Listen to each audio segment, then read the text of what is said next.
বাবুল একটা প্রাণ এটা হইলো কি বড়লেখার একটা কি চুরির থেকে আইছি ভাই চা খাওয়া। প্রচলিত একটা প্রবাদ আছে, যার হয় তার নয়তেই হয়। দায়িত্ববোধ হয় তেমনই এক অনুভব, যার প্রকাশ হয় খুব ছোটবেলা থেকে। এমনই এক দায়িত্বশীল যুবক বাবুল আহমেদ। ভাই আমরা গোলাপগঞ্জ থেকে ভাই আমি ছেলে আমার ভাই জাস্ট বাবুল ভাই চা খাওয়া লাগে আমি চুল খাইতে গেছি, তারা 2 দিন 3 দিন করে আইছি। আমি বললাম ভাই এত দূর থেকে দিনের চা খালি খাওয়া লাগে আউনি ভাই, আসলে আমরা চাটা এত তৃপ্তি ভাই কিতার লাগি ভাই।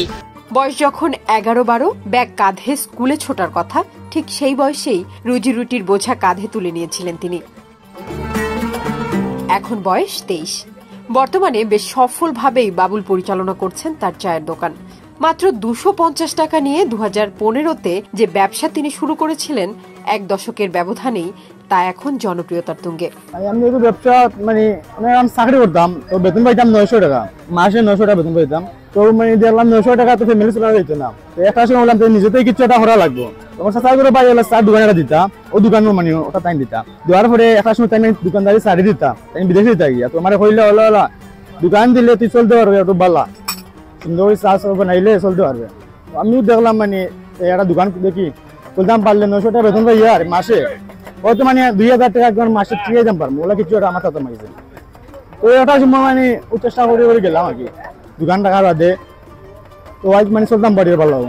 শুধু তাই নয়, 900 টাকা মাসিক বেতনের সেই কর্মচারীর এখন দৈনিক আয় হাজারের ঘরে। ইনভেস্ট প্রথম করছি তোমার 250 টাকা, তাই মানে আর আসি আর তোমার ইনভেস্ট করা লাগছে না, ওই চলতাম বাড়ি। দোকানটির চিত্রই জানান দেয় তার জনপ্রিয়তা। রোজ সকাল থেকে চা প্রেমীদের আনাগোনায় মুখরিত হয়ে ওঠে বাবুলের চায়ের দোকান। কেউ কেউ ছুটে আসেন দূর থেকেও। আসলে বাবুলের কোনো স্বাদ ফরমালিন বা কোনো ধরনের মানে জাতীয় কিছু নাই, অর্থাৎ যা দেখবা তা জাস্ট পাউডার আর তার আতর মাঝে যাও আল্লাহ বরকত দিছে, ও আতর কেরামতি তার সব কিছু মজা। চুরির থেকে আইছি ভাই চা খাওয়া। মেঘর দিনও আসলে চা খাইতে তো একটু ভালোও লাগে, আর আমরা খুব দূর হইতে আইছি তাই চা খাওয়া। এই দোকান আসলে ভাইরাল আর খুব বেশি জনপ্রিয় বললে যার কারণে আমরা আইছি দেখার বা চা খাওয়া। আজকে আমার দুস্তরে নিয়ে আইছে আর কি সময় করিয়া কই টেস্টটা দেখার বিষয়, কারণ যেহেতু তো ভাইরাল হয়েছে এটা অবশ্যই দেখার বিষয়। আমরা বিদেশ থেকে আইছি, সৌদি আরব আছি বর্তমানে আইছি আমরা। এখানের যে পরিস্থিতি আছে আলহামদুলিল্লাহ জনপ্রিয়তা অনেক বেশি।